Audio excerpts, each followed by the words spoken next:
नमस्कार। आज म कक्षा 6मा रहेको पाठ 3 नेपाली संस्कृति शीर्षकको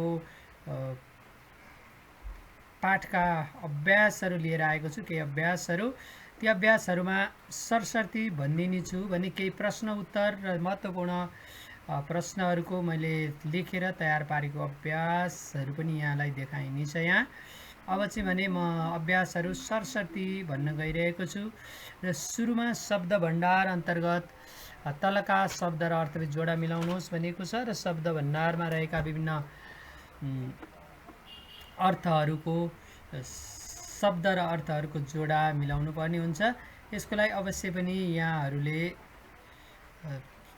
अवश्य देखिरहनु भएको छ र पहिला पाठ पढ्दा पनि शब्दार्थ पढ्नुभएको छ भने यो सजिलै मिलाउन सक्नुहुन्छ र यसमा धेरै समय खर्च नगरी उत्तर लेख्नेतिर हामी गर्छौँ। जस्तै यहाँ तलका शब्द र अर्थले जोडा मिलाउनुहोस् भनिएको छ। जस्तै विविधताको के हुन्छ त अनेकता, रुखो सुखो, चिप्लो चाप्लो र रसिलो पोसिलो नभएको, समानता समान हुने स्थिति, संस्कृति संस्कार, राज्य मुलुक परम्परा, संस्कृति चलिआएको रीतिथिति, संस्कृति चलिआएको रीतिथिति, राज्य मुलुक परम्परा संस्कार। यसरी हामीले यसका शब्दार्थहरू पाठमा पढेको आधारमा सजिलै मिलाउन सक्छौँ। त्यसै गरी 2 नम्बरमा रहेको छ के त उस्तै अर्थ दिने शब्द पाठबाट खोजेर लेख्नुहोस् भनेको छ। जस्तै चालचलनको यहीँ छ रीतिथिति, यही भइहाल्छ अर्थ। अनि त्यसपछि अवलम्बन भनेको अपनाउने काम, अप्रतिम भनेको अद्वितीय, पाहुना अतिथि, सम्पदा भनेको सम्पत्ति, सहिष्णुता सहनशीलता, सहने काम अथवा सहनशीलता, शिर मात चाड पर्व। यो पनि सजिलो छ र अवश्य पनि शब्द भण्डार अथवा शब्दार्थ पढ्नुभएको छ भने यो सजिलो छन्। अनुकरणात्मक शब्दसँग मिल्ने शब्द जोडा मिलाउनुहोस् भनेको छ। यहाँ अलिकति अनुकरणात्मक शब्दसँग मिल्ने क्रियामूल छानेर जोडा मिलाउनुहोस् भनिएको छ।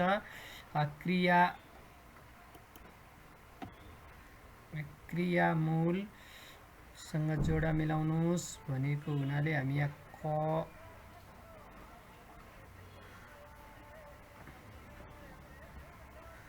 यसलाई म बनाउँछु है त।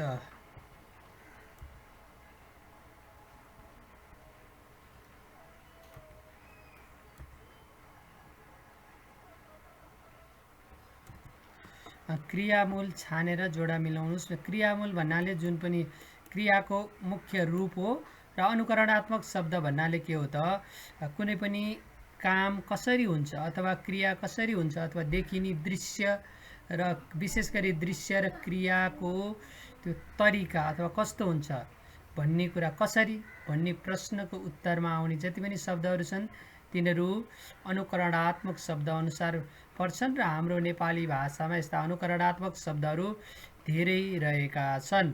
जस्तै पुलुक्कको के हुन्छ त पुलुक्क हेर्नुहुन्छ, टुप्लुक्क आइपुग्नु, झुलुक्क के हुन्छ त टुप्लुक्क आइपुग्नु, झुलुक्क झुल्कनु, तप तप चुहिनु, थचक्कको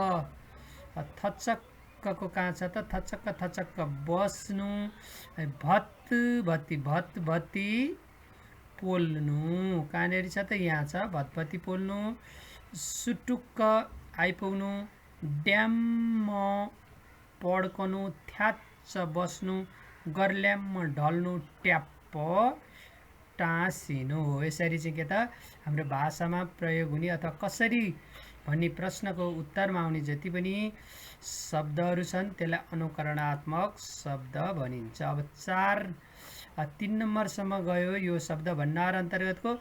4 नम्बरमा अभ्यास 3 मा प्रयोग नभएका अन्य 10 वटा अनुकरणात्मक शब्द टिपोट गरी वाक्य बनाउनुहोस् भनिएको छ।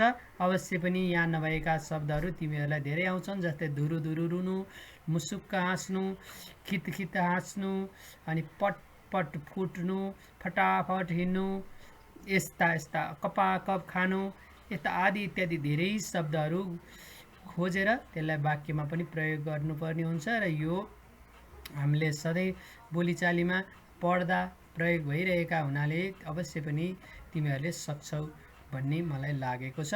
अब रह्यो बोध र अभिव्यक्ति खण्ड। बोध र अभिव्यक्ति खण्डमा पनि सुरुमा जोडा मिलाई अर्थपूर्ण वाक्य बनाउनुहोस् भनेको छ। हामीले पाठ पढेका आधारमा यी शब्दहरूको जोडा मिलाउनु पर्ने हुन्छ। जस्तै नेपाली संस्कृतिको केसँग मिल्छ त? नेपाली संस्कृति अब हामी यहाँ हेरौँ कुनसँग मिल्छ। यहाँ नेपालको भौगोलिक सीमाभन्दा परसम्म फैलिएको छ। नेपाली संस्कृति नेपालको भौगोलिक सीमाभन्दा परसम्म फैलिएको छ। किराँतहरू के गर्छन् त? साकेला चासोक तङनाम मनाउँछन्। किराँतहरू के गर्दा छन्? साकेला चासोक तङनाम मनाउँछन्। अब आयो गमा देउडा। देउडा नेपालको सुदूरपश्चिमाञ्चलको अत्यन्त लोकप्रिय छ। देउडा नेपालको सुदूरपश्चिममा अत्यन्त लोकप्रिय छ। त्यसै गरी रहेको छ छठ पूजा। के हो त? छठ पूजा तराई मधेसमा मनाइने मुख्य चाड हो। लोसार शेर्पा तामाङ गुरुङहरूको महत्त्वपूर्ण चाड हो। यहाँ महत्त्वपूर्ण हुन्छ, यहाँ अलिकति पिछे भएको छ, महत्त्वपूर्ण चाड हो। त्यसै गरी महत्त्वपूर्णलाई म बनाइदिइहाल्छु।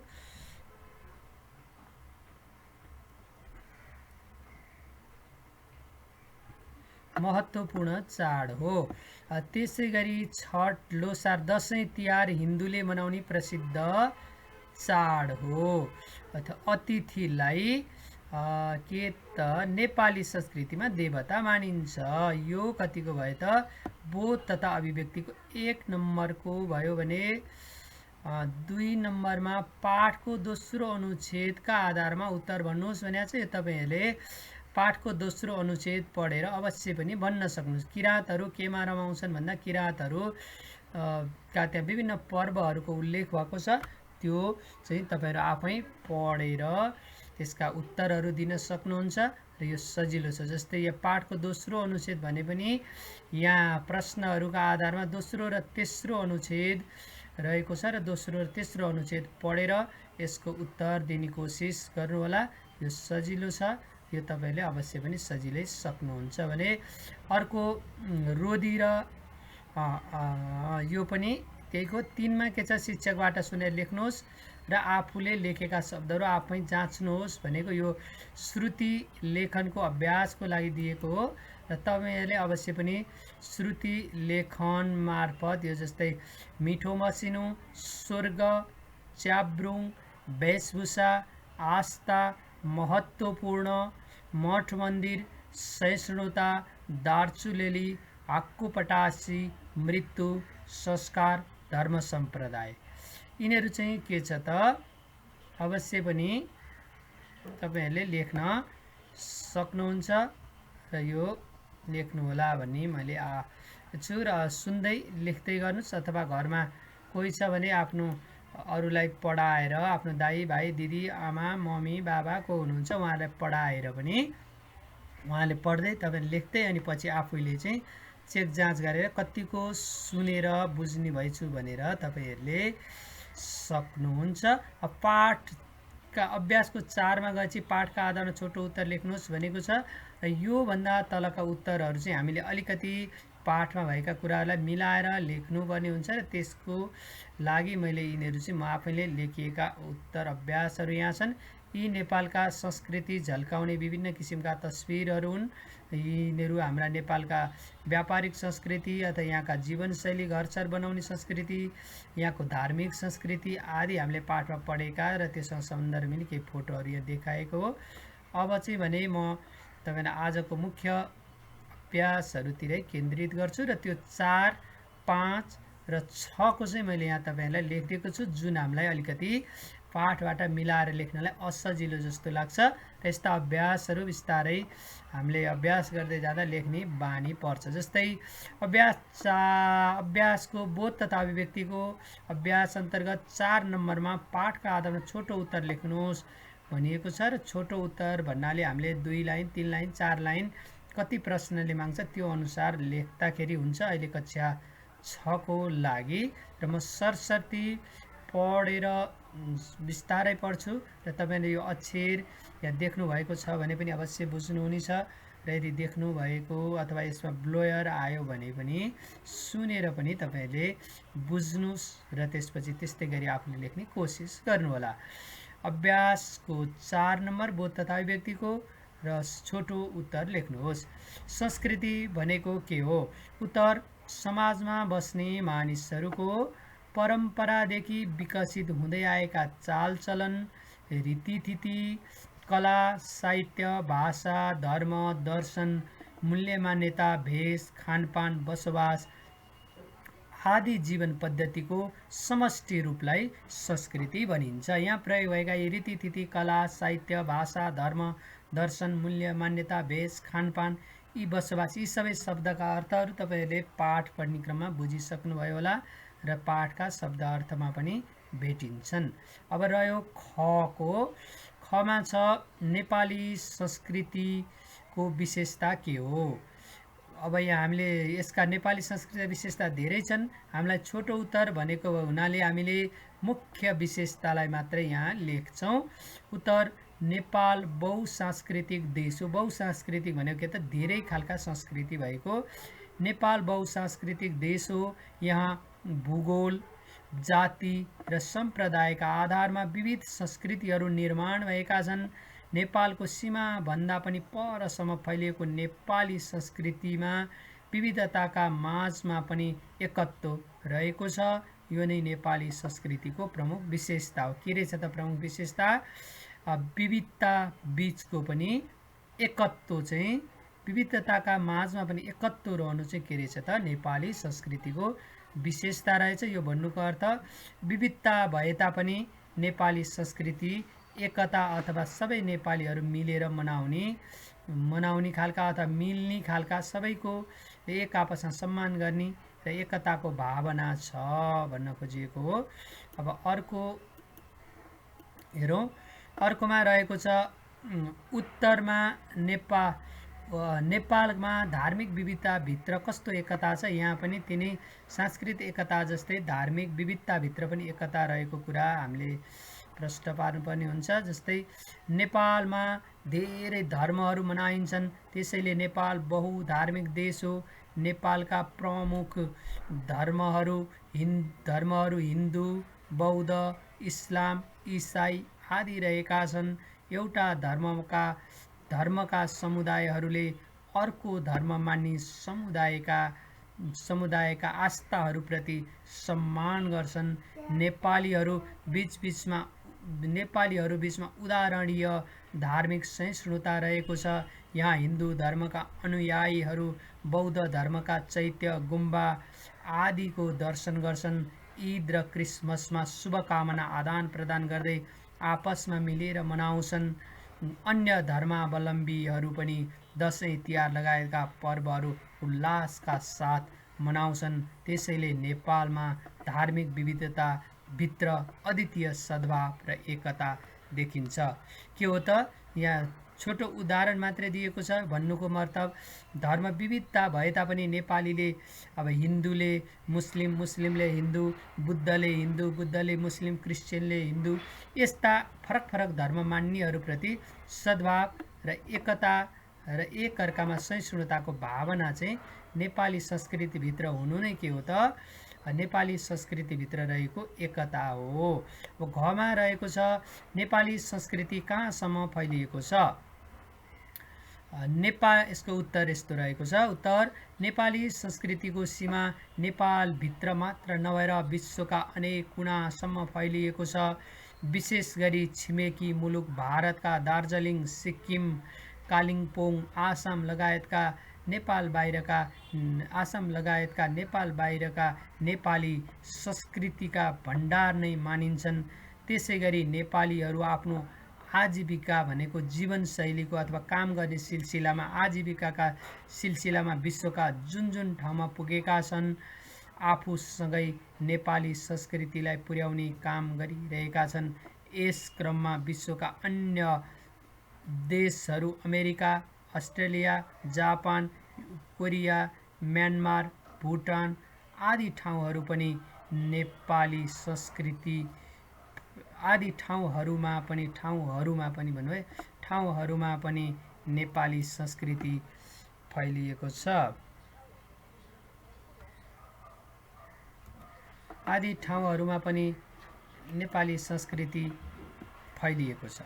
अब रह्यो ङमा छ जिउँदाको जन्ती र मर्दाका मलामी भन्नुको तात्पर्य के हो? तात्पर्य भनेको अर्थ। अब यसको उत्तर यस्तो रहेको छ, नेपाली समाजमा जिउँदाको जन्ती र मर्दाको मलामी भन्ने उखान निकै लोकप्रिय छ।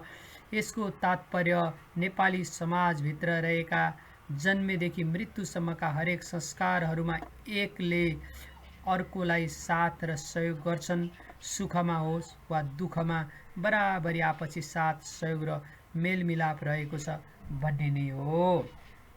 जिउँदाको जन्ती र मर्दाको मलाई भनेको अर्थ तात्पर्य के हो त? विभिन्न दुःख सुख दुःखमा जन्मेदेखि नमरेसम्म एकअर्कालाई साथ सहयोग र मिलेर आफ्ना संस्कृतिहरूको आदान प्रदान गर्ने प्रचलन नेपालीहरूमा छ भन्ने कुरा हो। अब पाठको 5मा के रहेको छ त? पाठ 5मा रहेको छ, पाठका आधारमा लामो उत्तर लेख्नुहोस्। अब लामो उत्तर भन्ने बित्तिकै हामीले अलिकति यसलाई लामो बनाएर र यसका विविध पक्षहरूको बारेमा लेखिन्छौँ। जस्तै कमा रहेको छ, नेपालमा के कस्ता जाति भाषा र धर्म सम्प्रदायहरू छन् भन्दाखेरि हामीले अलिकति जातिको बारेमा, अलिकति भाषा र अलिकति धर्म सम्प्रदायका बारेमा जानकारी दिनुपर्ने हुन्छ। त्यही अनुसार यहाँ रहेको छ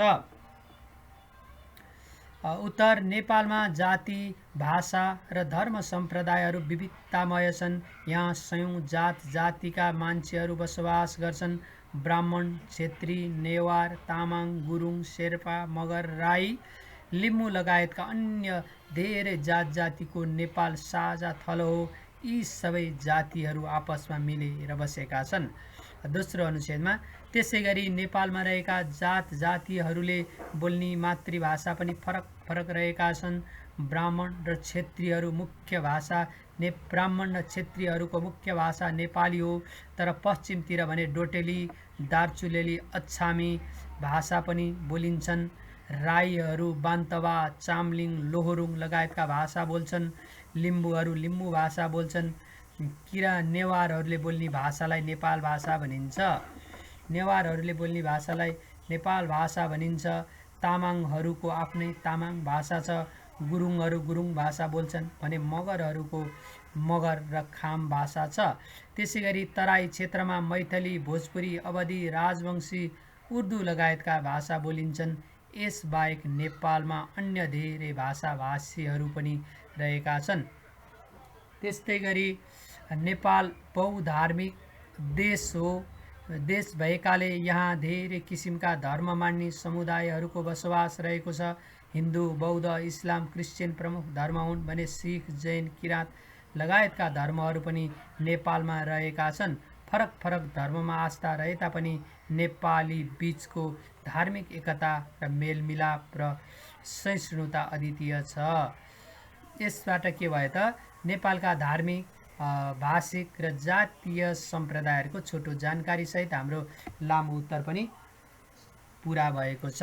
त्यस्तै गरी अर्को खमा रहेको छ, नेपाल सांस्कृतिक विविधता भएको देश हो भन्ने भनाइलाई पाठका आधारमा पुष्टि गर्नुहोस्। हामीले जति पनि पढ्यौँ हरेक कुरामा धार्मिक विविधता, सांस्कृतिक विविधता र ती धार्मिक सांस्कृतिक विविधता नै फेरि के त एकै ठाउँमा राख्दाखेरि ती नै सांस्कृतिक विविधता हुन् र त्यो कुरा यहाँ लेख्दैछु। लामो भने ठिक्कको छ, धेरै लामो छैन। उत्तर, नेपाल एक बहुसांस्कृतिक देश हो। यहाँ विविध संस्कृतिहरू रहेका छन्। जाति, समुदाय, क्षेत्र र धर्मका आधारमा संस्कृतिहरूमा पनि विविधता रहेको छ। जन्मेदेखि मृत्युसम्मका हरेक संस्कृतिहरूमा फरक फरक विशेषताहरू छन्। ब्राह्मण, क्षेत्रीहरू र विशेष गरी हिन्दूहरू दसैँ तिहार लगायतका हिन्दू चाडपर्वलाई विशेष महत्त्व दिन्छन्। तामाङ, गुरुङ र शेर्पाहरू सेलो, घाटु र रोदीमा रम्दै लोसार मनाउँछन्।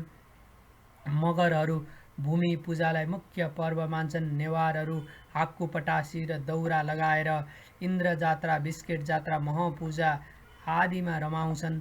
मधेसीहरू छठ र फगुवामा विशेष रमाउँछन्।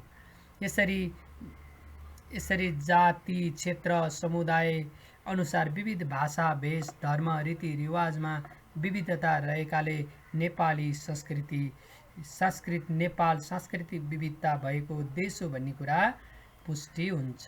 के त हामीले पाठैभरि पढेका छौँ। त्यसपछि अर्को एउटा 6 नम्बरको मैले गरिदिएको छु। जस्तै 6 मा के छ त, अनुच्छेद पढ्नुहोस् र 5 वटा बुँदा टिपोट गरी कक्षामा सुनाउनुहोस् भनेको छ। यसमा तपाईहरुलाई जस्तै यो अनुच्छेदमा रहेको छ र यो अनुच्छेद मैले यहाँ स्क्रिनमा देखाएको छैन, त्यो तपाईले 6 नम्बरको अभ्यासमा हेर्न सक्नुहुन्छ। त्यहाँ के रहेको छ भन्दाखेरि यहाँ माथि छ त, यसको अनुच्छेद हेरौँ। माथि छ भने तपाईलाई त्यो अनुच्छेदबाट पनि मैले त्यो 4 नम्बर भन्दा पछिको अनुच्छेद यहाँ मैले राखेको छैन। त्यो अनुच्छेद लामो पनि हुन्छ। जस्तै अनुच्छेद अवश्य पनि तपाईहरुले आफ्नो किताबमा हेर्नुस्। 6 नम्बरमा अनुच्छेद पढ्नुस् र 5 वटा बुँदा टिप्नुस् भने चाहिँ जहिले पनि हामीले बुँदा टिप्ने भनेको दिएका कुराहरूलाई समराइज गरेर अथवा त्यसलाई छोटो तरिकाले टिप्ने हो। यसमा तपाईले सुरुमा कतिको एउटा बनाउने भने चिनो लाउँदै जानु हुन्छ र त्यसमा तपाईले जस्तै सुरुदेखि लेख्य साहित्यमा जुम्लाको आफ्नै पहिचान छ सम्म सुरुको बुँदा बनाइएको छ त्यहाँसम्म टिपेर एक बुँदा भने चिनो लाउनुहोस्। त्यस्तै डोल्पा भने ठुला शिलाखण्ड भएको ठाउँदेखि चिडियाघरका रूपमा परिचित छ भन्ने ठाउँसम्म तपाईहरुले दोस्रो बुँदा चिनो लाउनुहोस्। त्यस्तै गरी अर्को डोल्पा कुमाउ गाउँ नेपालको भूभागमा पत्ता लागेको नयाँ हो भन्नेदेखि सुरु गरेर बाला त्रिपुरा सुन्दरीसम्म अर्को चिनो लाउनुहोस्। यसबाट तेस्रो बुँदा बनाइएको छ भने त्यसपछि बाँकी प्रकाशन गरेका यो यहाँ श्री पूर्णानन्द उपाध्यायले बाला त्रिपुरा सुन्दरीको वर्णन देखि प्रकाशन गरेका छन् सम्म एउटा अर्को चौथो बुँदाको लागि चिनो लाउनुहोस् भने अन्तिममा बाँकी रहेकोबाट एउटा बुँदा बनाउनुहोस्। यसको लागि यसरी सजिलो हुन्छ र पछि अरु माथि कक्षाहरुमा गएपछि यसै बुँदाको आधारमा सारांश पनि लेख्नुपर्ने हुन्छ र त्यसको लागि अहिले हामीले चाहिँ बुँदाहरुलाई छोटो भन्दा छोटो त्यहाँ दिएका कुराहरुको मुख्य आशय समेट्ने गरी बनाउनु पर्ने हुन्छ। जस्तै सुरुमा हामीले चिनो लाकोबाट के बनाइयो त, नेपाली भाषाको उद्गम थलो कर्णाली प्रदेशका हुम्ला जुम्ला डोल्पा लगायतका जिल्ला मध्ये जुम्लाको लेख्य साहित्यमा आफ्नै पहिचान।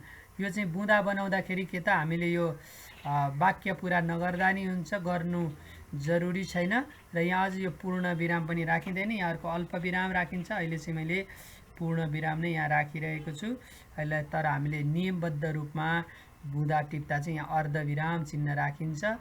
जस्तै अर्को 2 मा रहेको छ, ठुला शिलाखण्ड र शीतल वातावरणले भरिपूर्ण डोल्पा जिल्ला प्राकृतिक चिडिया घरका रूपमा परिचित।